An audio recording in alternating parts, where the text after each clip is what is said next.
On Mind of a Monster, The Hollywood Ripper, uncover the life and crimes of serial killer Michael Gargiulo, who stalks and kills his neighbors in Los Angeles throughout the 2000s. Across 6 episodes, hear from friends and acquaintances of Gargiulo, along with investigators and experts close to the case as they recount what happened, how he was caught, and where his trial stands today. Listen to Mind of a Monster, The Hollywood Ripper, wherever you get your podcasts. Courage. I learned it from my adoptive mom. Hold my hand. You hold my hand. Learn about adopting a teen from foster care at adoptuskids.org. You can't imagine the reward. Brought to you by Adopt US Kids, the U.S. Department of Health and Human Services, and the Ad Council.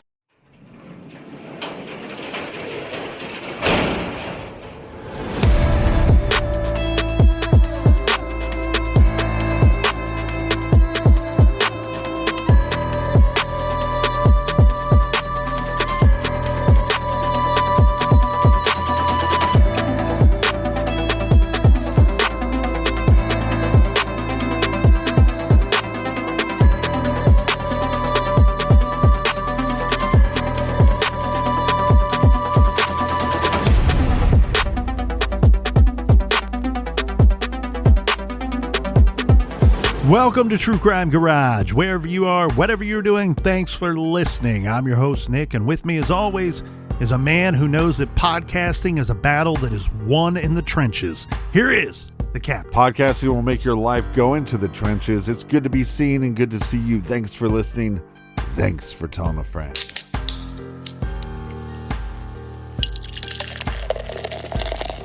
We are still sipping on some fantastic Midwest IPA by the Great Lakes Brewing Company, one of the OGs of craft brewing. Midwest IPA, it's hoppy, piney, very clean tasting with a hint of citrus, ABV 7%, garage grade 4.25 bottle caps out of 5. And cheers to our friends for filling up the old garage fridge for us. First up, cheers to Katie from Aurora, Ontario. And last but certainly not least, we have a We Like Your Jib going out to Jamie Gorton from Fort Gregg Adams, Virginia. Everyone we mentioned, they went to our website, clicked on the pint glass, and helped us out. Thank you all. Yeah, BWRUN Beer Run.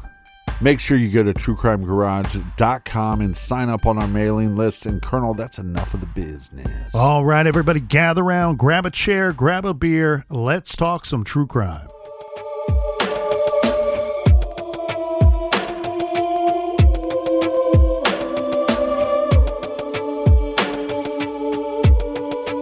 When we left off yesterday, Captain, we were talking about a situation where we have 21-year-old Johnny Clarke, and he's staying at his 20-year-old girlfriend's home, Lisa Straub. The home technically belongs to Lisa's parents, who are away on a vacation. So not only are they staying there, but as everyone states, they're also house-sitting while the Straubs are gone. We left off at the point on our timeline where Johnny's parents have been notified by a woman named Tiffany Williams. Tiffany Williams is 24 years old, and she is an air quotes friend of Johnny's and Lisa's. And she, through another person, alerted Johnny's parents of a couple of situations that occurred that night. One, that she was on the phone with Johnny Clarke at about 10:41 that night, and that she had heard what sounded to be a disturbance. That Johnny sounded like he was interacting with somebody, didn't know what was going on, and it might be a situation.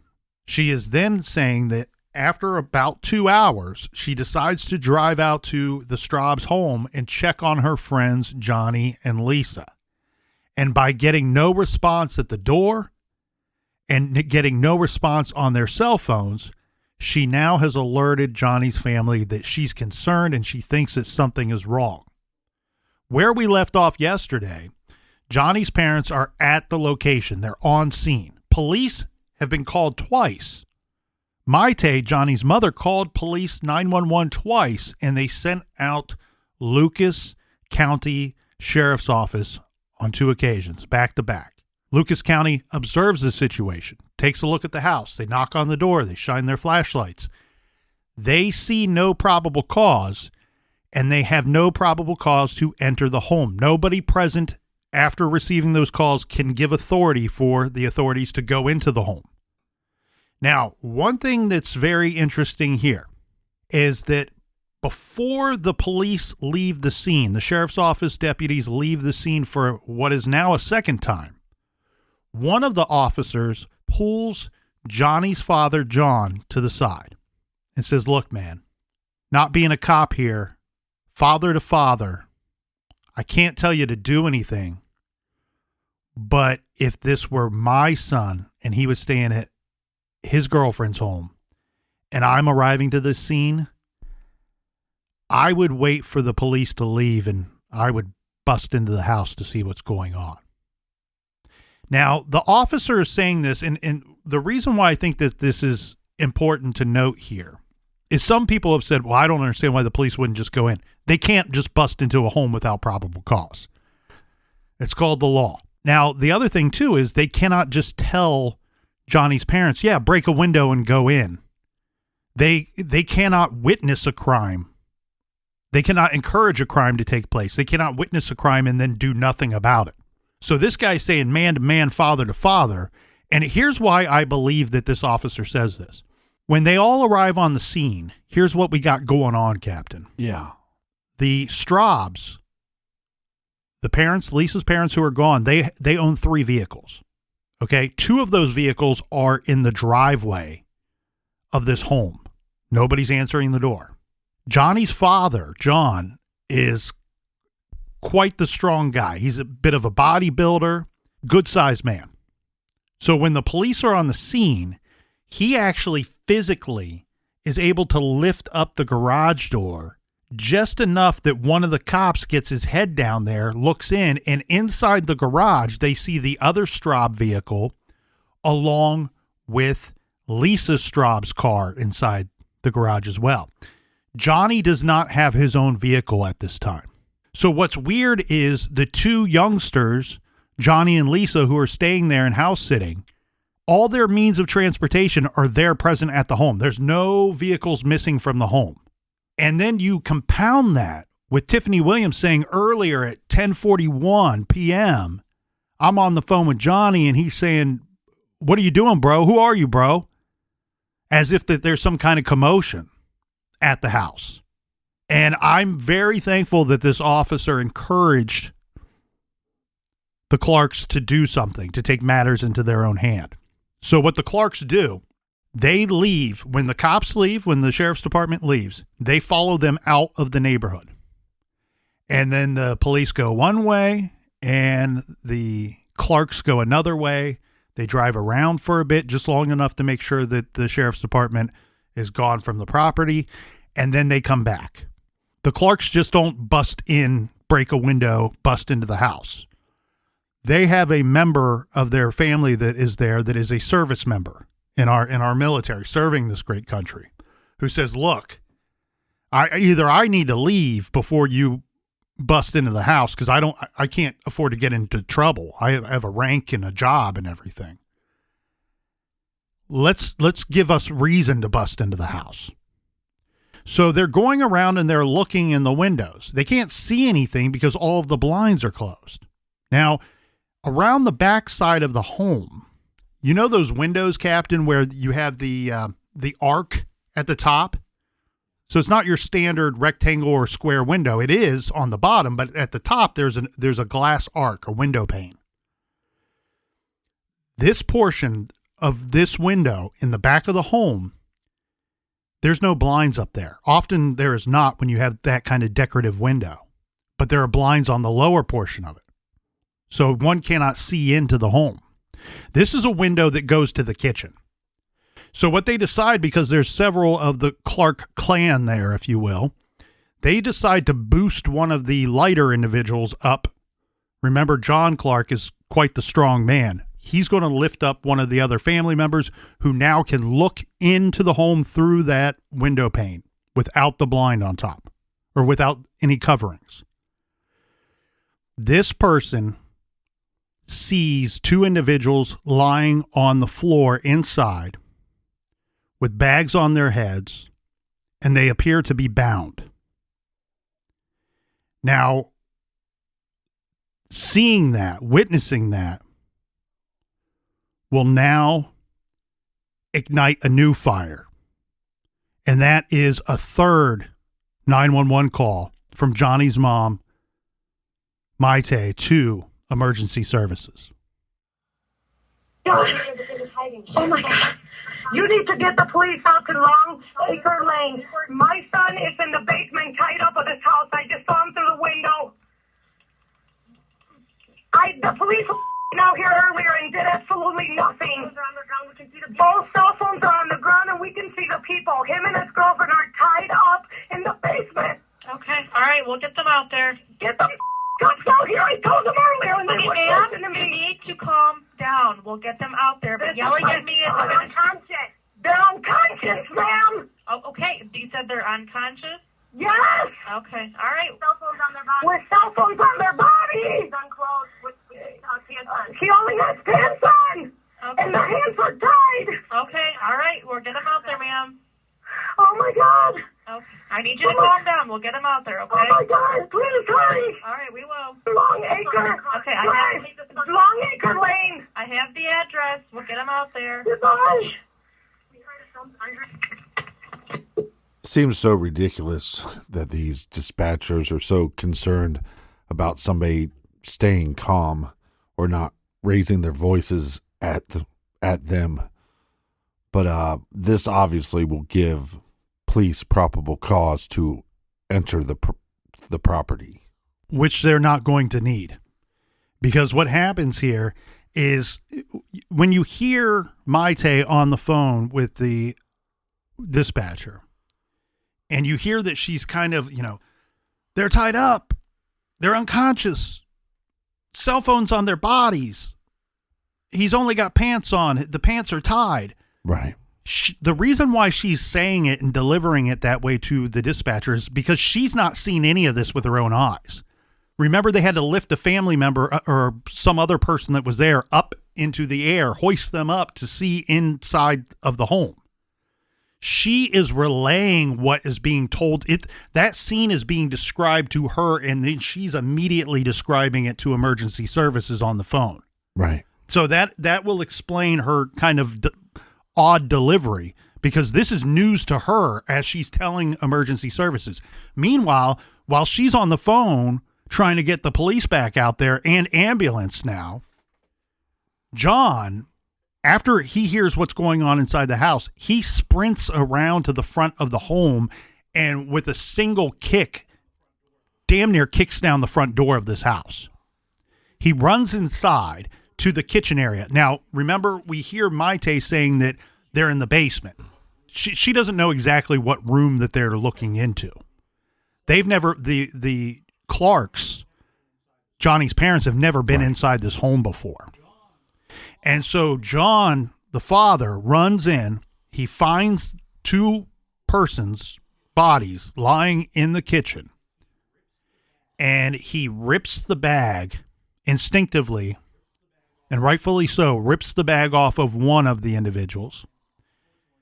And unfortunately, it is his son, who is still unconscious, unresponsive. And then he rips the bag off of what would be clear to him is Lisa's head. Right. And gets the same result. And he then says that he went to go outside, that he needed to get out of there. He gets out, he goes outside, and on his way out, or once he's outside, right now things are moving very quickly and the parents are completely in shock. So their statements, it's a little unclear how these things panned out or played out, and it's not really important in my opinion. But what we do know is at some point he runs outside and he says he just loses his mind. He doesn't even know what reality is for a while.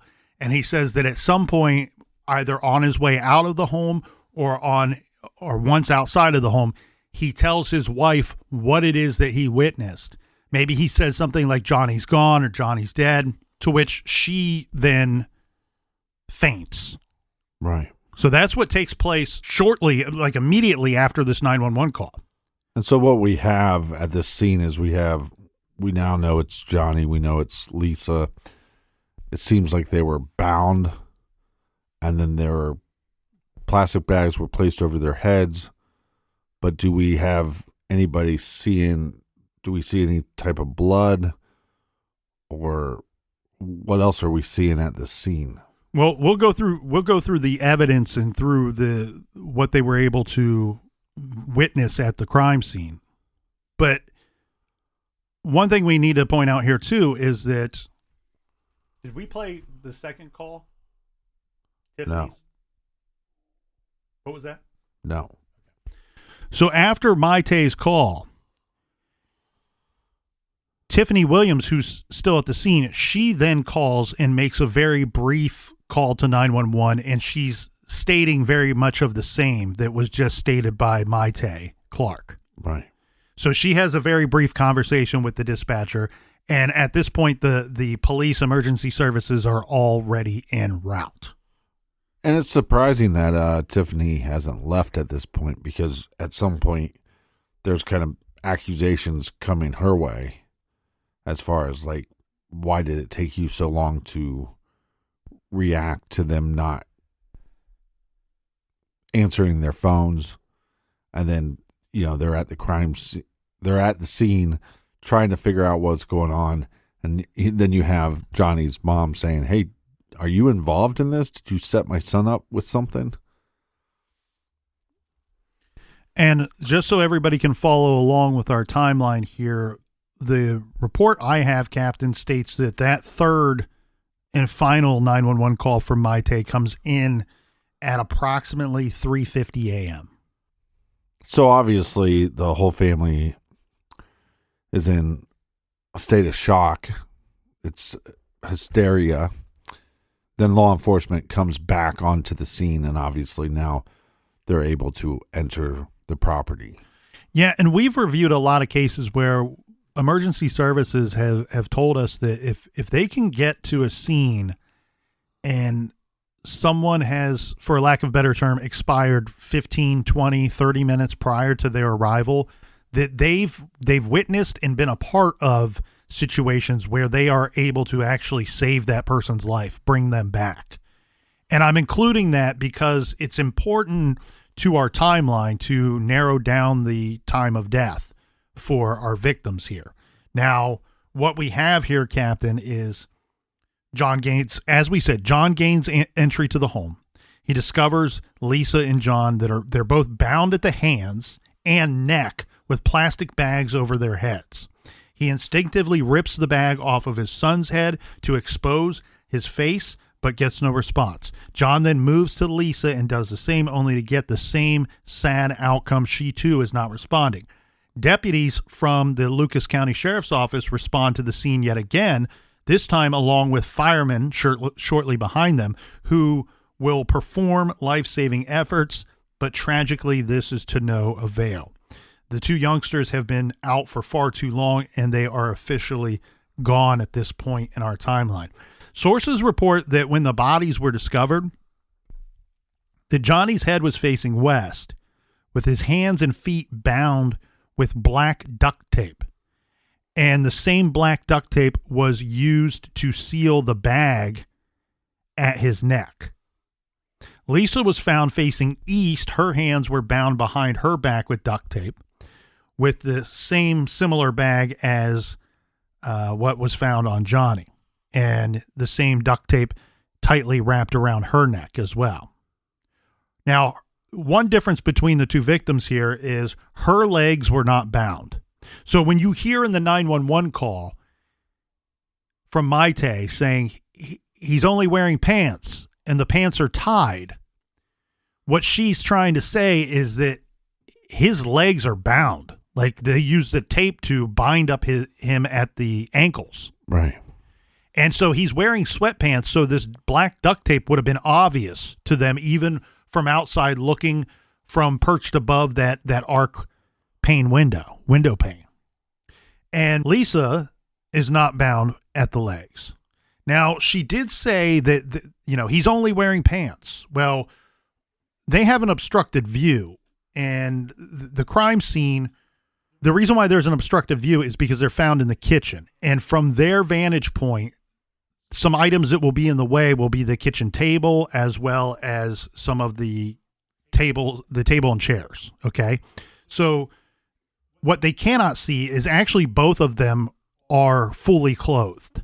Both of the victims are fully clothed. However, their shirts are bunched up toward the top of their bodies. And so it appeared that he has no shirt on from looking outside, looking in. Now, as said, both their shirts appear to have ridden up to expose their stomachs. But investigators noted that this did not seem to be in any way or any form of sexual assault or any type of sexual way, but rather because, as it would appear to investigators, both victims were moved after having been bound. So they were dragged. And the victim's shirts then bunched up to their chests. Right. As the likely result of someone, or very likely, especially in Johnny's case, someone's dragging the victims across the floor to stage them or place them in the kitchen. And I say someone's because, look, I get it. You're dragging someone, and that takes away some of the weight here. But Johnny's 5'11", 205 pounds. So he's not a small boy. It probably, I would wager a Franklin, Captain, it took two to move him. So I think we're looking for, at minimum, two perpetrators in this horrific, horrific crime. Brian, like you said, we don't have evidence of sexual assault, but we were told earlier that the house looked like it was ransacked. Do we have evidence that the motive might have been a burglary here? You're spot on here, Captain, because still to this day, this horrible crime takes place very early 2011. We're sitting here in the garage, 2023, and it's unclear to this day what exactly the motive was.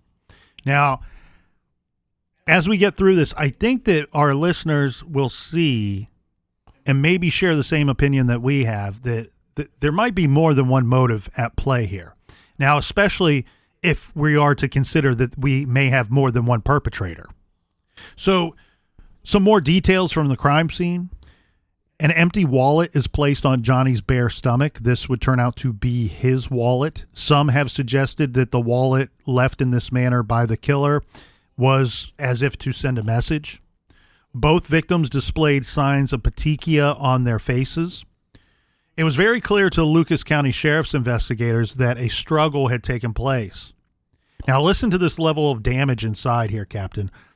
Level of damage inside the Straub home. Per the police reports, there was broken drywall, a clock torn off the wall, a plant knocked over, and then there were many, to say many items were scattered about is to put it very conservatively. Right. It also became increasingly clear to authorities that the garage was the most likely, must have been the point of access for the intruder or intruders to get inside of the home. And here's why. There was damage to the interior service door, or as longtime listeners of this show know that I like to call it the man door. Meaning this is the door that the people walk through, not the door that the cars go through. Right. So there's signs of forcible entry into the home, and they're getting that from the man door from garage to the inside of the home.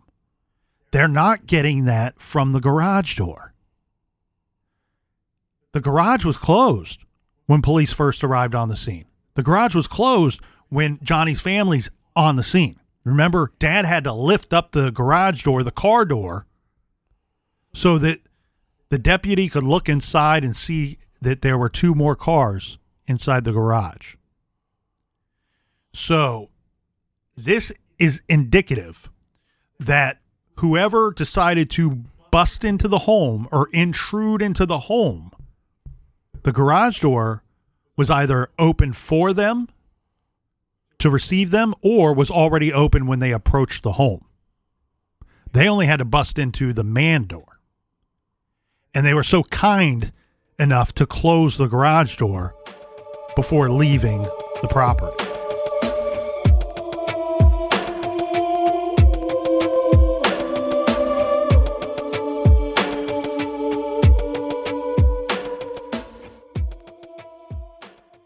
On Mind of a Monster, The Hollywood Ripper, uncover the life and crimes of serial killer Michael Gargiulo, who stalks and kills his neighbors in Los Angeles throughout the 2000s. Across 6 episodes, hear from friends and acquaintances of Gargiulo, along with investigators and experts close to the case as they recount what happened, how he was caught, and where his trial stands today. Listen to Mind of a Monster, The Hollywood Ripper, wherever you get your podcasts.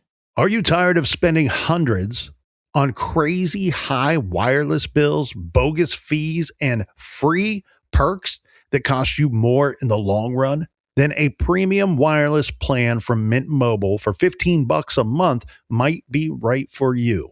Bring your own phone and number, activate with eSIM in minutes, and start saving immediately. No long-term contracts, no hassle. Mint Mobile is the best way for you to save money on your wireless plan. You're going to save money monthly, easy on the pocketbook, and you're going to receive the same great service, if not better, than you've had in the past. That is absolutely what I have experienced. I've saved money with Mint Mobile, and the service is just as good. And in fact, in my area where I live, there are spots where this service, Mint Mobile, is better than carriers that I have had in the past. So when hunting for your next wireless carrier, please consider Mint Mobile. If you like your money, Mint Mobile is for you. Shop plans at mintmobile.com/TCG. That's mintmobile.com/TCG. Upfront payment of $45 for 3-month 5-gigabyte plan required, equivalent to $15 per month. New customer offer for first 3 months only, then full price plan options available. Taxes and fees extra. See Mint Mobile for details. A thoughtfully built wardrobe comes down to pieces that mix well and last. That's where Quince shines. Premium fabrics and awesome designs and everyday essentials that feel effortless to wear and dependable even as the seasons change. Quince has the everyday essentials you'll love with quality that lasts. Lightweight cashmere sweaters, short sleeve Mongolian cashmere polos, linen bottoms, and shorts. These are the versatile pieces that make a wardrobe actually work season to season. Describe Quince, I have to say it's fantabulous. That's right. I had to invent a word to describe how great Quince is because modern words do not exist to explain just how fantastic and wonderful Quince is. It's become my go-to to fill my closet and my wardrobe. One of my favorite purchases ever from Quince was the Cotton Peak knit overshirt. I love this so much. I got it in multiple colors, and just like everything that I get from Quince, when it arrives, it fits perfectly. It looks great. And this is high quality design and well-crafted pieces that you are going to love and have the ability to wear for a very, very long time. You will enjoy it immensely, my friends. Right now, go to quince.com/garage for free shipping and 365-day returns. That's a full year to wear it and love it, and you will. Now available in Canada, too. Don't keep settling for clothes that don't last. Go to QUINCE.com/garage for free shipping and 365-day returns. Quince.com/garage. Courage. I learned it from my adoptive mom. Hold my hand. You hold my hand. Learn about adopting a teen from foster care at adoptuskids.org. You can't imagine the reward. Brought to you by Adopt US Kids, the U.S. Department of Health and Human Services, and the Ad Council.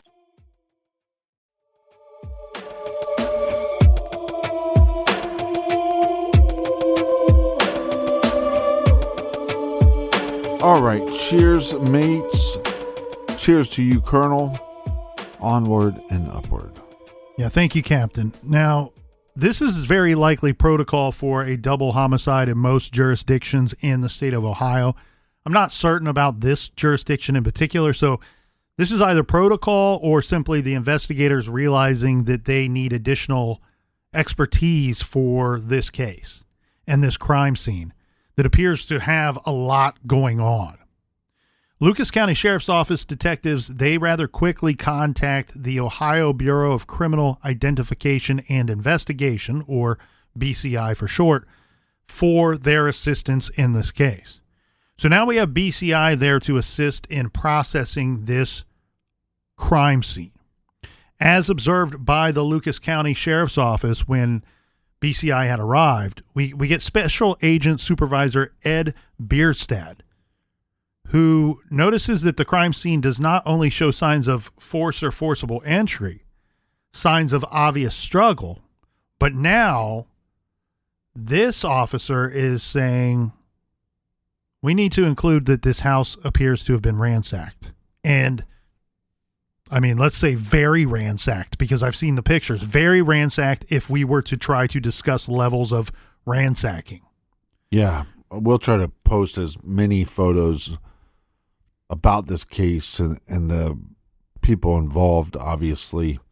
And those are, you can always find those on our social media. So we have, to put it short and sweet, we have cabinets that have been opened, drawers pulled out as if someone's searching for something. Now, in the master bedroom, the mattress was pulled completely off of the box spring, as if to reveal anything potentially hidden under the mattress. In the walk-in closet, we have clothing that is, torn from the hangers and thrown all over the floor. But question for you, because sometimes when we have a house that, quote unquote, looks ransacked, is it staged to look that way? To throw law enforcement off of what the possible motive of this crime would be? Yeah, and we have a dresser that's overturned, a panel leading to the attic spaces is open, and as said, there's damage to the drywall.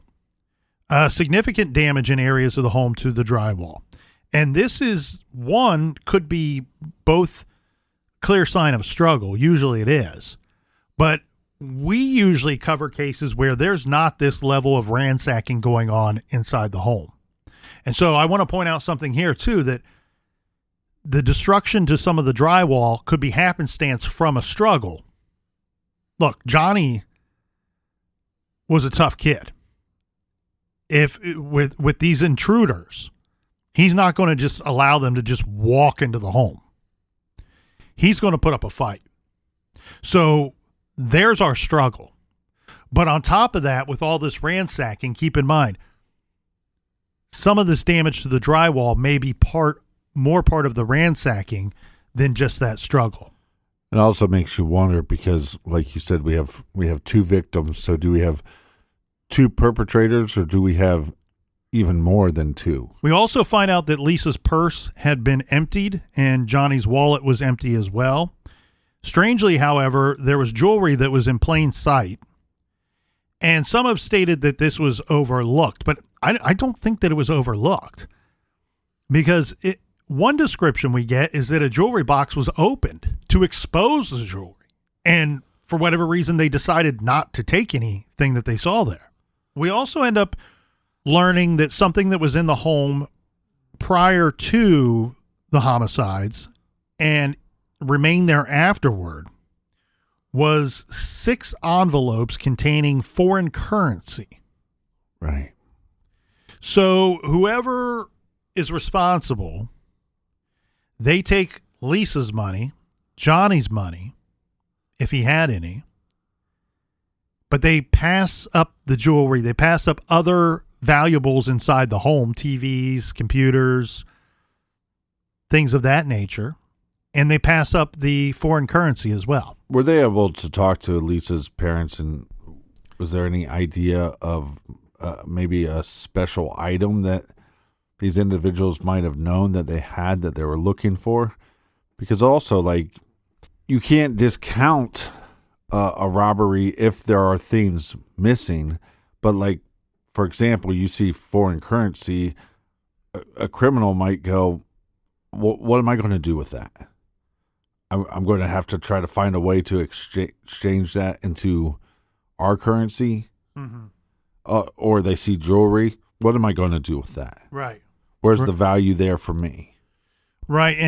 And look, you can sell those items, but now involving another person, you're putting yourself at a higher risk level of getting caught, getting apprehended.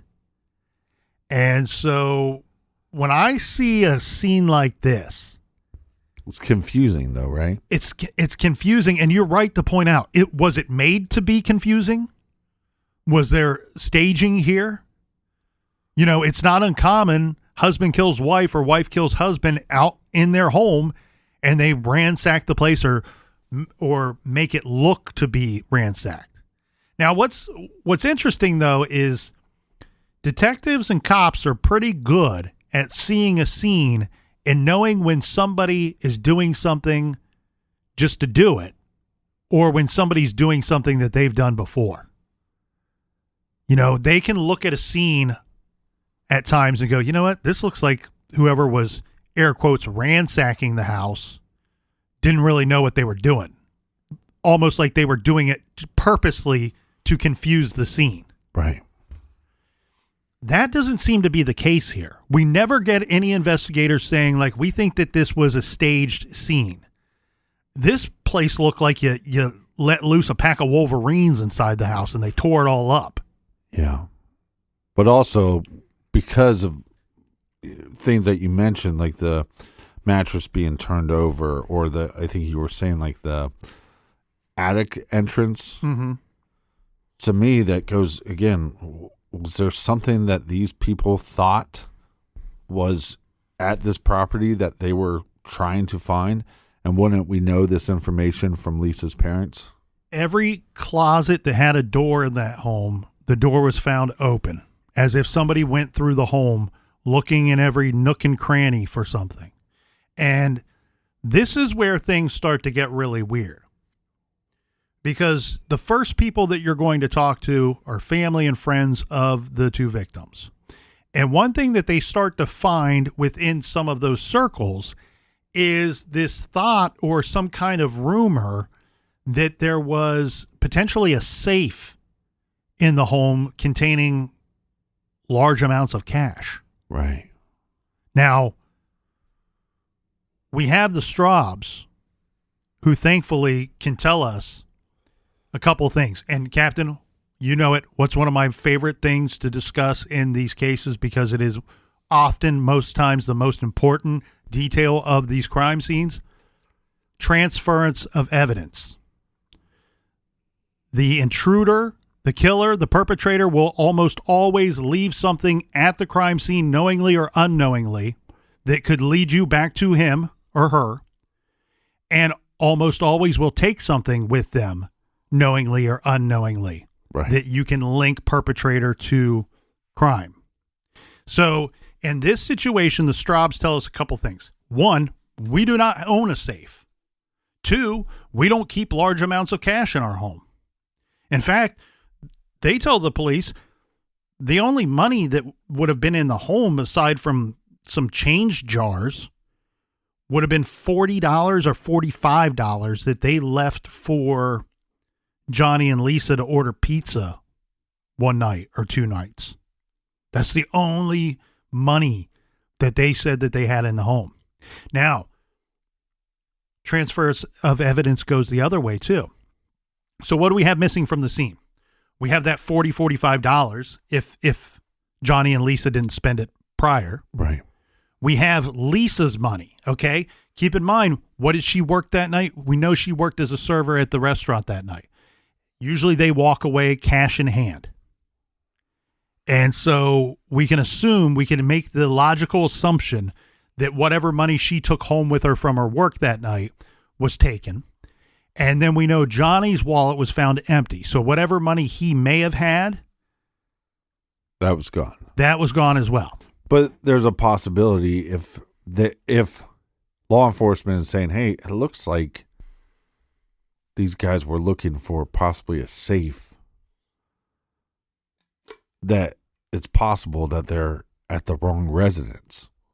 Oh, it's most certainly possible. I mean, when I hear this thought that there's a safe in the home and it could be a huge mistake, you know, you instantly think of In Cold Blood. Who was that? The Clutter family that's killed, because these two criminals, while they're in prison, they hear this bad rumor that the family had a safe with $10,000 cash in it decades and decades ago, when $10,000 was a whole heck of a lot of money, much more than it is today. And they go in, they kill the whole family, no safe. Right. We covered the Cheshire murders. Now, those two horrible monsters, subhumans, they claim that they believed, because it was a rich, wealthy neighborhood, that they believed that they would find a lot of money inside the home, and that maybe even a safe and a lot of valuables. They don't find that. People don't live that way today. Most people walk around with cards. Right. Plastic.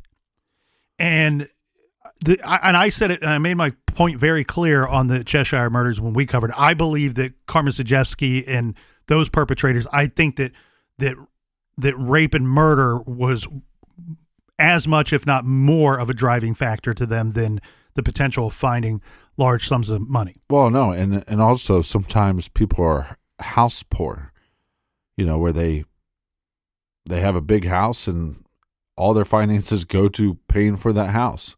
They don't have extras. Unfortunately, I'm garage poor. Me too. But So, your garage is a little bigger than mine. We got a couple of other things going on at the scene, though, Captain, that we need to get to. We have 2 knives that are missing from the block that would be in the kitchen. Right. And we know that duct tape was found on our victims.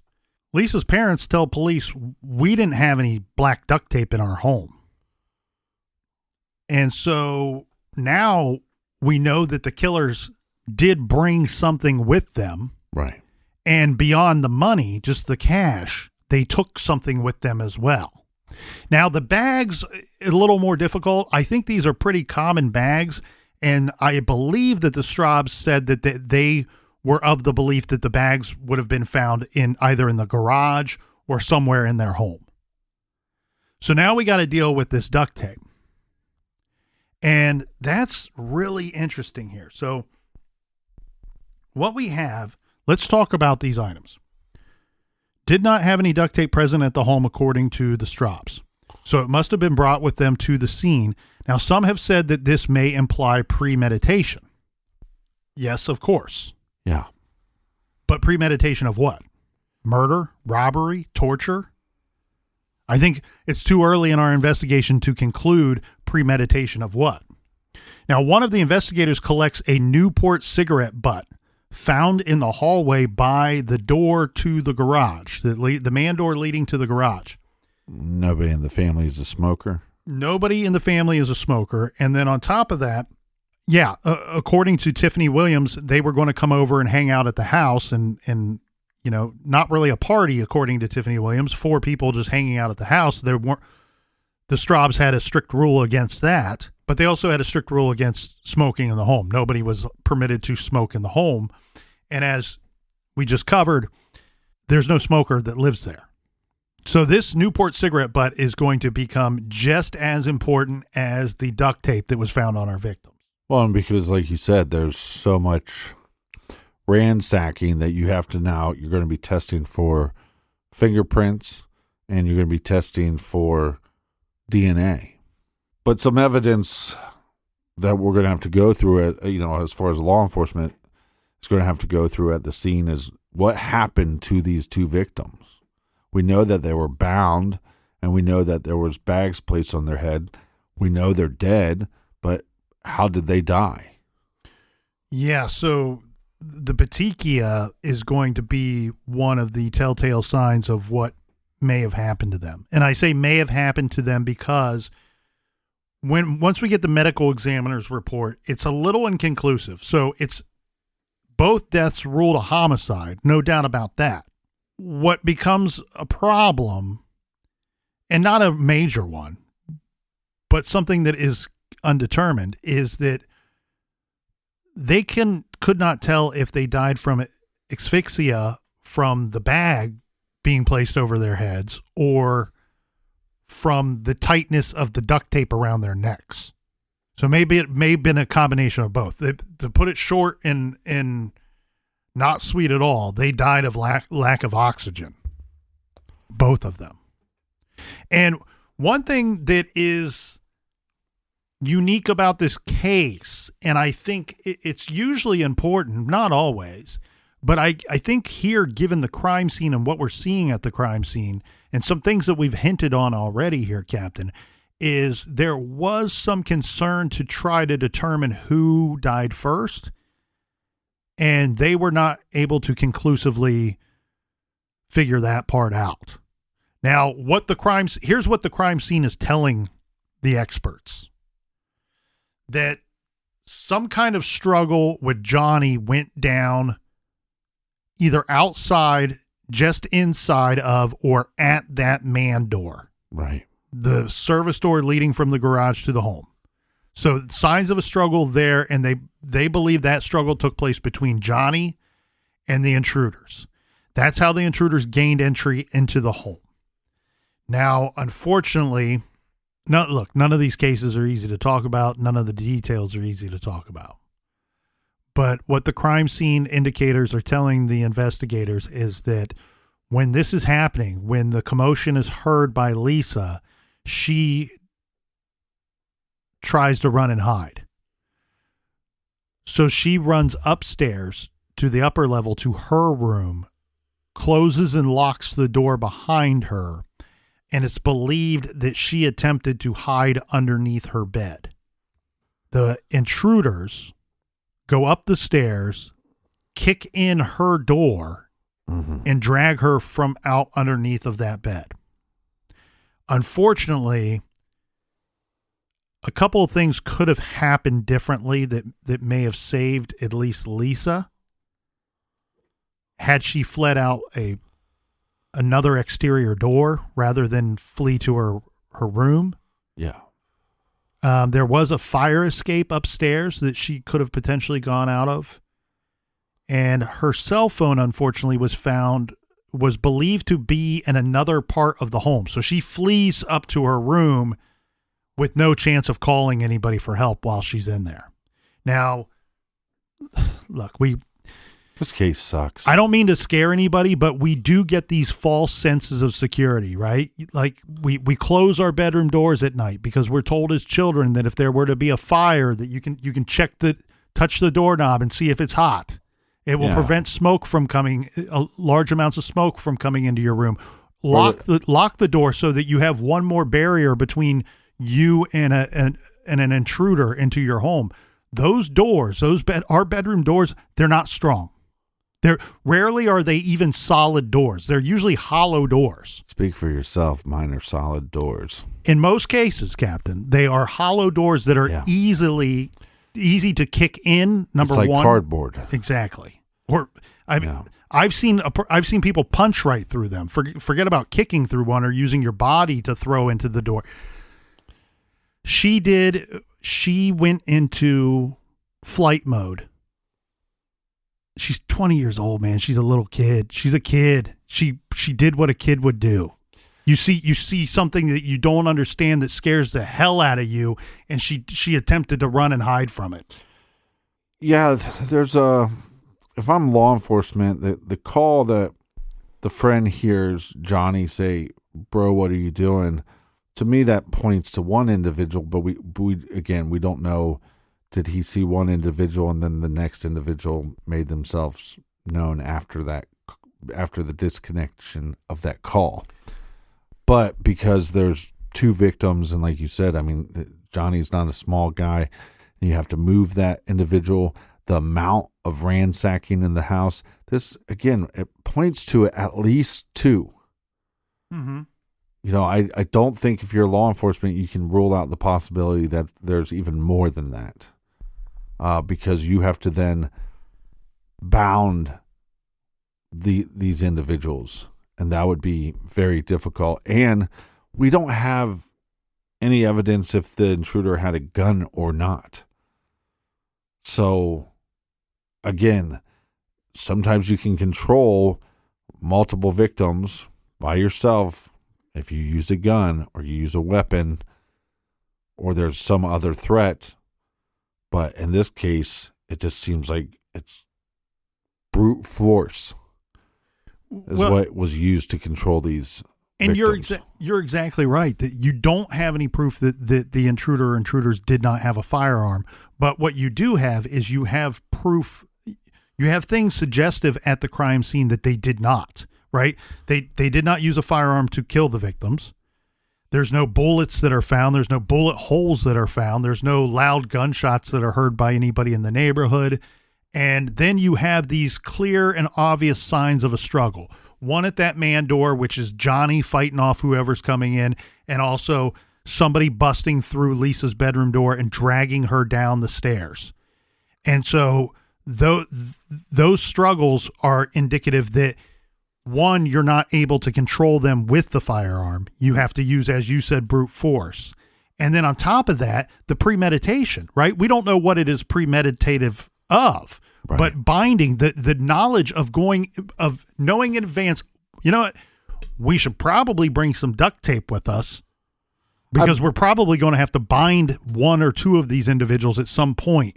Well, I would bet money that if they brought the duct tape, that they brought the bags with them as well. One thing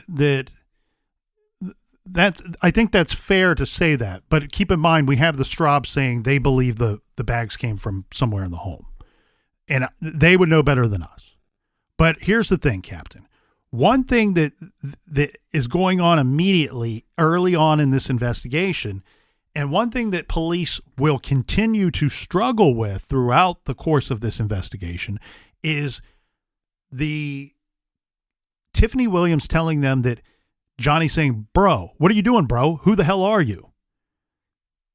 And they are trying to decipher what they are hearing secondhand through Tiffany Williams.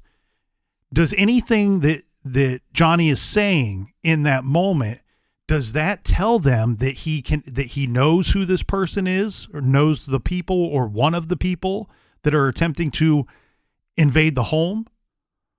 Or does he not know them? And Tiffany Williams and law enforcement will have changing and differing opinions at times in this investigation about that matter. But the other thing we also need to consider, again, unfortunately, Johnny's not here to tell us his side of that conversation, of that short phone call that took place at 10:41 p.m. that night. We only have Tiffany Williams to tell us what she says that Johnny said on the phone. Right.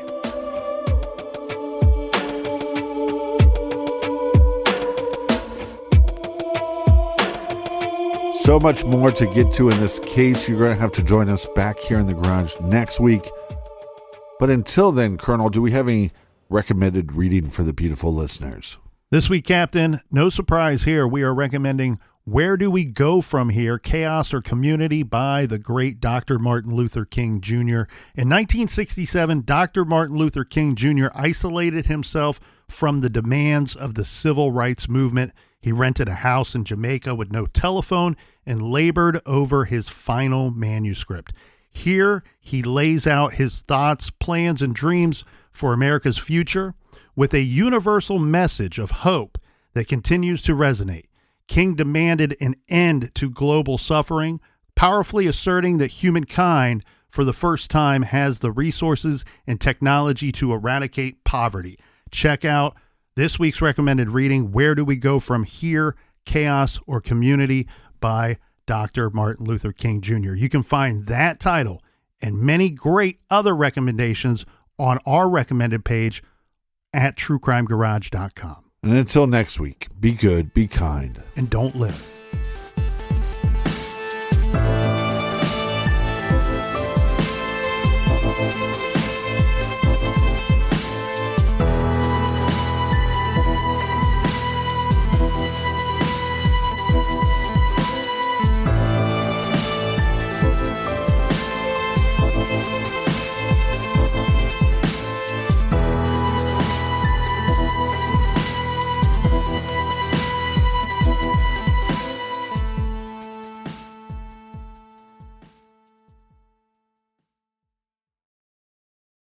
Courage. I learned it from my adoptive mom. Hold my hand. You hold my hand.